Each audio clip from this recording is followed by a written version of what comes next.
மக்களோடு கொண்டாடும் மெஜஸ்டிக் மகாராஜாவின் 90வது தீபாவளி திருவிழா. மெஜஸ்டிக் மகாராஜா தஞ்சாவூர், ராமநாதபுரம், காரைக்குடி மற்றும் திருச்சி. நடிகர் திலகம் சிவாஜி கணேசனின் 98வது பிறந்தநாளையொட்டி அவரது உருவப்படத்திற்கு முதலமைச்சர் ஸ்டாலின் மரியாதை செலுத்தினார். மறைந்த நடிகர் சிவாஜி கணேசனின் பிறந்தநாள் இன்று கொண்டாடப்படுகிறது. இதையொட்டி சென்னை அடையாறில் உள்ள அவரது மணிமண்டபத்தில் வைக்கப்பட்டிருந்த உருவப்படத்துக்கு முதலமைச்சர் ஸ்டாலின் மற்றும் அமைச்சர்கள் மலர் தூவி மரியாதை செலுத்தினர். இந்நிகழ்ச்சியில் நடிகர் சிவாஜி கணேசனின் மகன்கள் ராம்குமார், பிரபு உள்ளிட்டோர் கலந்து கொண்டனர்.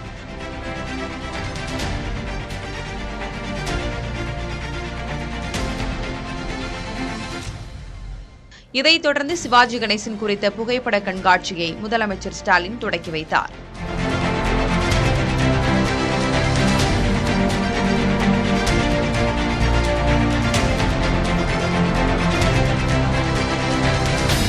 தொடர்ந்து செய்தியாளர்களிடம் பேசிய நடிகர் பிரபு, நடிகர் சிவாஜி கணேசனுக்கு முதலமைச்சர் ஸ்டாலின் மரியாதை செலுத்தியதற்கு நன்றி தெரிவித்துக் கொள்வதாக குறிப்பிட்டார்.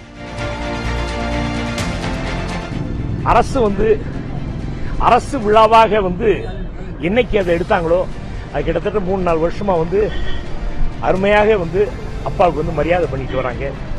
அந்த வகையில இந்த வருஷமும் அப்படி ஒரு மரியாதை பண்ணதுல அண்ணன் சிஎம் ஸ்டாலின் அவர்களுக்கும் தமிழக அரசுக்கும் எங்க குடும்பத்தின் சார்பாக, ஐயாவின் ரசிகர்கள் சார்பாக மனமார்ந்த நன்றியை தெரிவிச்சுக்கிறேன்.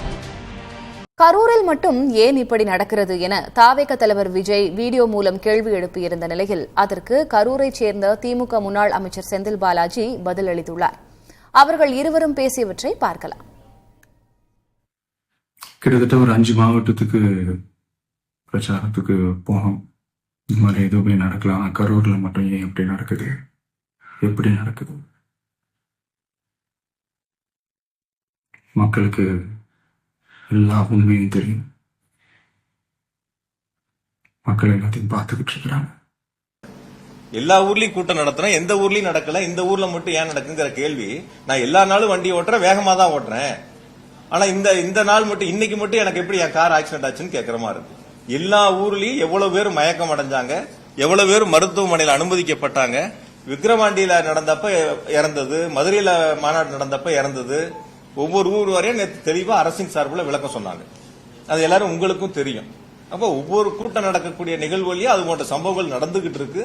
அதற்கு பிறகாவது சரி செய்யக்கூடிய ஒரு சூழலை உருவாக்கி இருக்கணும். அது உருவாக்காம இருந்திருக்காங்க. இனி வரக்கூடிய நாட்களையாவது அது சரி செய்யணும். கரூர் துயரம் நிகழ்ந்தபோது உடனடியாக மருத்துவமனைக்கு சென்றது எப்படி என திமுக முன்னாள் அமைச்சர் செந்தில் பாலாஜி விளக்கம் அளித்துள்ளார். இது தொடர்பாக சமூக வலைதளத்தில் பலர் விமர்சனங்களை முன்வைத்த நிலையில் ஆவேசமாக அவர் பதிலளித்திருக்கிறார். இங்க இருக்கும்போது எனக்கு தகவல் வருது, இந்த மாதிரி பாதிக்கப்பட்டிருக்காங்க, மருத்துவமனைக்கு நீங்க போங்கன்னு சொல்றாங்க. நான் இங்க இருந்து அமராவதி மருத்துவமனை போறதுக்கு எவ்வளவு நேரம்? இங்க இருந்து அந்த அமராவதி மருத்துவமனைக்கு போறதுக்கு எவ்வளவு நேரம் அங்க சொல்லுங்க. நான் 7:47 உள்ள நுழையிறேன் அமராவதி மருத்துவமனையில். வேணா வீடியோ ஃபுட்டேஜ் கொடுக்குறேன். 7:47 போறேன். அதே அதிமுக சேர்ந்த மாவட்ட செயலர் 8:10 மருத்துவக் கல்லூரி மருத்துவமனைக்கு போறாங்க. அதனால பாதிக்கப்பட்டு தகவல் தெரிஞ்சவொடனே இப்ப என்ன டிக்கெட் போட்டு சென்னைக்கு போக சொல்றீங்களா?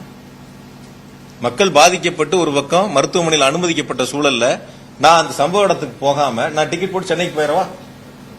யாருக்கும் பதில் சொல்லாம, யாருக்கும் உதவி செய்யாம, அப்படிப்பட்ட ஒரு சூழலை சில பேர் எதிர்பார்க்கறாங்கன்னு நான் நினைக்கிறேன். தொடர்ந்து வரும் செய்திகளை இனி அடுத்தடுத்து பார்க்கலாம். விஜய் பரப்புரையின் போது காலணி வீசப்பட்ட விவகாரம் குறித்து திமுக முன்னாள் அமைச்சர் செந்தில் பாலாஜி விளக்கம் அளித்துள்ளார். தன்னை பற்றி பேசும்போது காலணி வீசப்படவில்லை என்றும், மயக்கமடைந்தவர்கள் பகுதியிலிருந்தே காலணி வீசப்பட்டதாகவும் நேர விவரங்களுடன் செந்தில் பாலாஜி விளக்கம் அளித்துள்ளார்.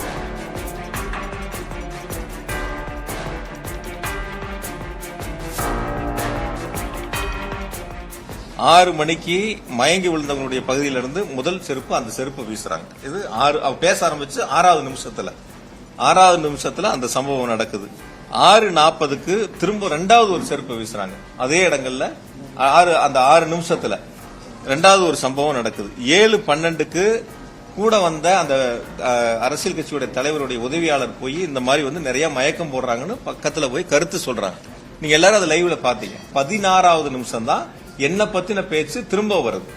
இந்த சம்பவங்கள் நடக்கிறதெல்லாம் முதல்ல 5 நிமிஷத்திலேயே வண்டிக்கு போய் 5வது நிமிடத்திலேயே நடந்துரும்.